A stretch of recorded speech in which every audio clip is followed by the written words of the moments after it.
You were handed a name, a language, a tone of voice, before you even knew what choice meant, and now you call yourself free. You wake up, maybe in a room that looks like your own, with goals that were never really yours, thinking today might be different. But something pulls you back into the same rhythm, not because you want it, because it's the only rhythm you've ever learned to move to. That isn't freedom, that's choreography. You call it free will, but you live playing a role that was handed to you before you knew how to speak. The kind of freedom most people celebrate is just a script with a prettier cover. You try to change, you try to be better, but the lines are still the same, just whispered in a different voice. Carl Jung said, "Until you make the unconscious conscious, it will direct your life, and you will call it fate." You didn't choose your first fears. You didn't choose the way you apologize for your own existence. You didn't choose the silence you carry when you want to scream. That was learned, trained, programmed, and you call it personality. But what if it's not you? What if the voice in your head, the one that tells you to wait, to shrink, to smile when it hurts, what if that voice is the ghost of expectations that never belonged to you, and you kept them alive because they made you lovable, because they made you accepted, because they made you functional? Nietzsche once wrote, "Man is most himself when he finds the courage to break away from the values he inherited." But breaking away feels like dying, because that version of you, the one you're trying to escape, is the only one people recognize. You don't fear starting over. You fear becoming someone so unfamiliar not even your reflection would recognize you. That's the paradox, the invisible prison. You believe you're free while reciting the lines of a story you didn't write, and every day you act it out again, not because you believe in it, but because it's the only version of yourself the world seems willing to applaud. You're tired, not because you've done too much, but because you've been performing a role written by people who stopped watching years ago. Maybe they never watched at all. Who are you when no one's looking? Who would you be if the applause stopped, if the script ended here? Would you know what to say next? Or would silence be the first honest word? The voice that sabotages you wasn't born with you. There's a strange silence we carry from childhood, not the peaceful kind, the kind that wraps itself around your voice before you even learn how to speak for yourself. You were never just a child. You were the reflection of what others needed you to be. The strong one, the smart one, the quiet one, the one who doesn't cry, the one who never breaks, the one who understands everything without needing to be understood. And so, you learned your lines. You learned to read the room before you read your own needs. You learned that being loved sometimes meant being less loud, less complicated, less real. That's not identity, that's survival. They called it personality, but it was a role, a mask made of rewards and punishments. Smile and they approve, speak up and they look away. So you stay small. You don't remember the exact moment it happened, but somewhere along the way, you stopped asking, "Is this me?" and started asking, "Is this enough for them?" That's how the script tightens. The more applause you get for the mask, the more terrifying it becomes to take it off. You became what was needed, not what was true. You move through life as a reflection, performing, delivering, achieving. But inside there's an echo, something hollow, a sense that you're visible to everyone and invisible to yourself. You feel it in the silence after the applause. You feel it when you're alone and the performance has no audience. You feel it when you try to rest, but your body doesn't know how to stop pretending. There's a difference between being seen and being understood. You've been seen your whole life, but only in character. When you live to meet expectations, you start to decay from the inside. You don't break, you dissolve. Piece by piece, your truth gets traded for acceptance, and no one notices because the show goes on, efficient, productive, fine. But the soul knows. It always knows.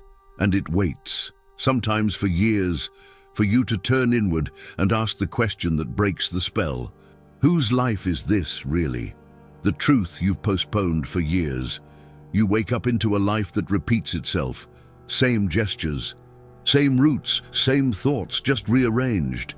But there's a deeper repetition, one you can't see, only feel. You answer messages with words you don't mean. You nod in conversations where your mind isn't present. You chase goals you don't believe in, but dare not question.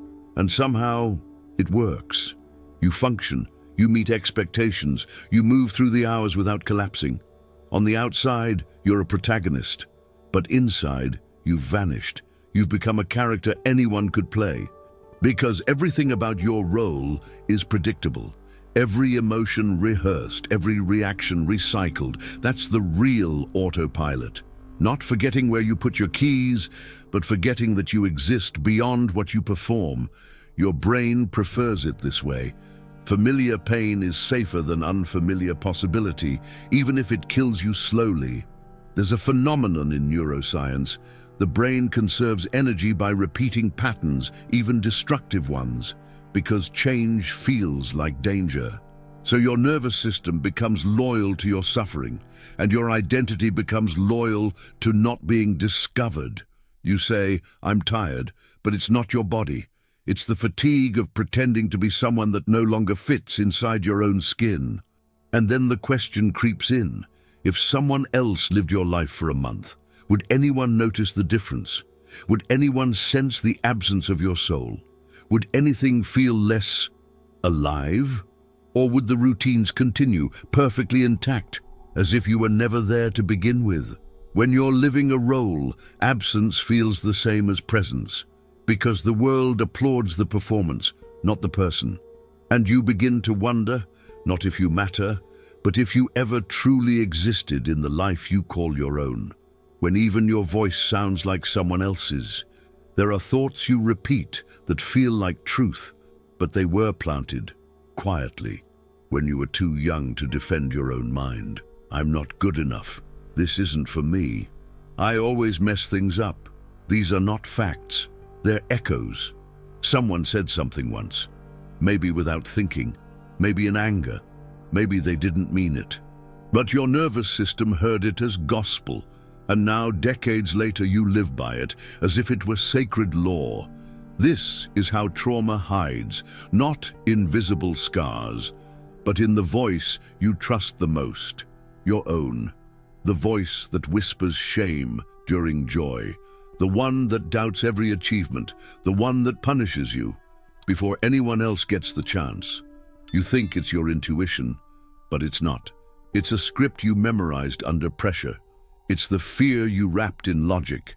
It's the rejection you turned into self-discipline. Carl Jung called this the shadow, the parts of us we deny, repress, exile. But denial doesn't erase them. It just buries them deeper until they start speaking for us. You think you're deciding, but most days you're obeying a voice that was never truly yours. And the most painful part? You defend it, because it's familiar. Because it feels like home, even if it hurts. What if the phrase that defines your entire life was just a sentence someone else said once, carelessly, and forgot? But you remembered. You carried it. You became it. And now you wonder why you feel like a stranger to yourself. Write down the harshest thing you say to yourself. Read it slowly. Then ask honestly, whose voice is this? And more importantly, why did I trust it more than my own silence? When functioning becomes a form of self-abandonment, you wake up, you answer, you work, you respond, you keep up. People say you're doing well. You don't disagree, but you don't feel it either. Because doing well has become your mask, not your truth. You know how to deliver.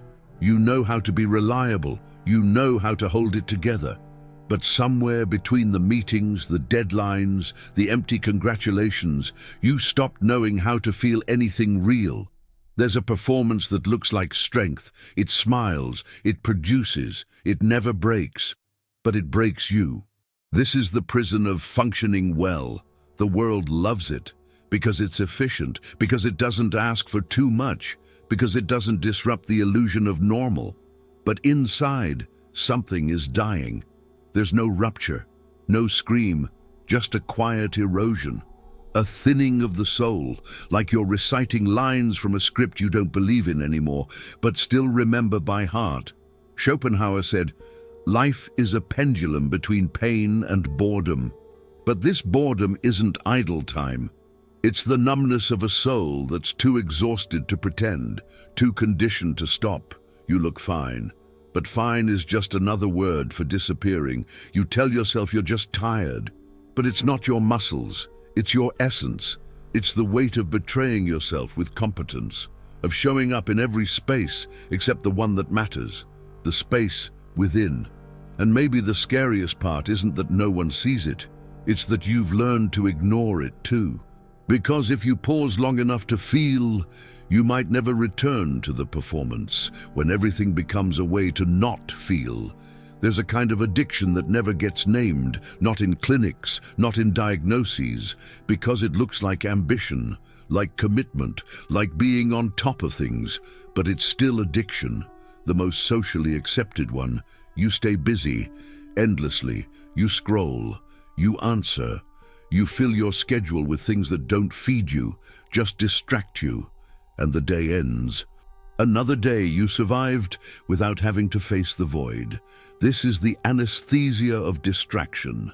It doesn't dull pain the way substances do. It just keeps you far enough from yourself that pain never has a chance to speak. You don't even realize you're avoiding something because the world rewards you for being so engaged. But under the surface, the cost is enormous because you've numbed not just your suffering, you've numbed your joy too. That's existential anhedonia. Not depression in the clinical sense, but a slow, spiritual suffocation. A disconnection so deep that even your victories feel hollow. You don't celebrate, you move on to the next task. You don't rest, you collapse. You don't feel alive, you just keep going. And it works, until you find yourself in a quiet moment, a Sunday afternoon, a long walk, a conversation that doesn't demand performance, and suddenly you feel the weight return. The weight you've been running from. Because silence isn't peace anymore, it's a mirror, and you've forgotten how to look. How many hours a day are you escaping yourself while calling it progress? How many things have you achieved just to avoid asking the one question you can't outrun? What's left of me when there's nothing left to do, when your pain becomes the only thing that feels like you? Did you enjoy the content and it made a difference for you? Click on Super Thanks and support our work. Some wounds never close, not because they're too deep, but because you keep them alive. You feed them with memory. You clothe them with identity. You start calling them mine. There's a strange comfort in familiar pain, a quiet certainty in knowing exactly how it will hurt.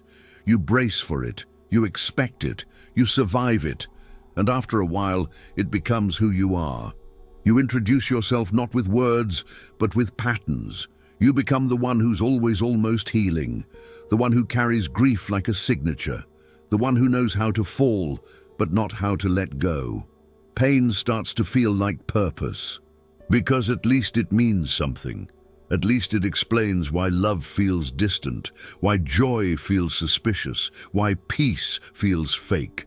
It gives coherence to the chaos. Nietzsche wrote, "He who has a why to live can bear almost any how." But what if your why is your wound? What if healing feels like betrayal, because it would mean giving up the one thing that makes you feel real? There's a kind of suffering that becomes sacred, not because it's noble, but because it's familiar. And the soul, when it's starved of identity, will cling to anything, even despair, just to feel something solid. But the truth, no one dares to say, is this: you don't know who you'd be without that pain. And that uncertainty terrifies you more than the suffering ever did. So you protect it, wrap it in silence, and let it speak for you. But underneath the fear, a question keeps burning. If I am not my pain, then what remains? And the answer, though unclear, is the beginning of something real. Not perfect, not painless, but yours. The chapters you keep reliving without knowing. You tell yourself you've moved on, that the past is behind you, that you're ready for something new, but your actions say otherwise. You find yourself in the same emotional scenes, the same arguments with different faces, the same disappointments wrapped in different promises, the same exits followed by the same returns, and you call it coincidence, but it's not. It's repetition. It's the unconscious recycling its wounds in disguise, because what wasn't understood gets reenacted. You keep turning the page, but the chapter hasn't ended. You just stopped reading it. Rewriting your story isn't about forgetting. It's about facing, eyes open, heart exposed. It's not about pretending you're over it. It's about finally listening to the part of you that still isn't. Carl Jung called this individuation the integration of what you've denied, feared, repressed. You don't heal by deleting the past. You heal by walking back into it, not as the victim, but as the witness, the one who sees clearly, who no longer runs, who names the pain without becoming it. Try this. Imagine your life as a book. Name each chapter, not the public version, the real one. What are the themes you keep revisiting? What scenes are you still acting out, hoping for a different ending? And in the silence between questions, ask yourself, am I rewriting my life, or just redressing the same wounds in new costumes? Because transformation isn't a leap, it's a return to the places you abandoned within yourself. And this time, you don't leave. The script doesn't end, but this time, it's yours. You're not here because you failed. You're here because you endured. And in that endurance, something got buried. Not your strength, that's still alive, but your authorship. You've spent years living as a character others would approve of. You memorized their rules, you adjusted your tone, you shrank your needs into polite gestures and called it growing up. But no one ever taught you how to return to yourself, not as a reaction, not as rebellion, but as reclamation. You are not the fragments they handed you. You are not the labels you accepted out of fear. You are not the echo of someone else's silence. Carl Jung didn't say to destroy what's unconscious. He said to bring it into light, to face it, to integrate it, to make peace with the shadows so they stop writing your story in secret. You will not become someone new by erasing who you were. You become real by remembering without flinching. You may carry pain, but it no longer has to carry you. You can hold the past without letting it hold the pen. Maybe you're still afraid. Maybe the new script terrifies you because for the first time, it won't be dictated. It will be created by you, with all your scars, with all your doubt, with all the memories that still sting but no longer define you. This is not about becoming invincible. It's about becoming responsible for what you now know. The prison was never locked. You just forgot the door was always within. You're not late. You're just arriving, finally, to your own story. And the lines you speak from here on out will no longer need applause, because they will be yours, unpolished, unapologetic, alive. The script doesn't have to end. But maybe, for the first time, it can finally be yours.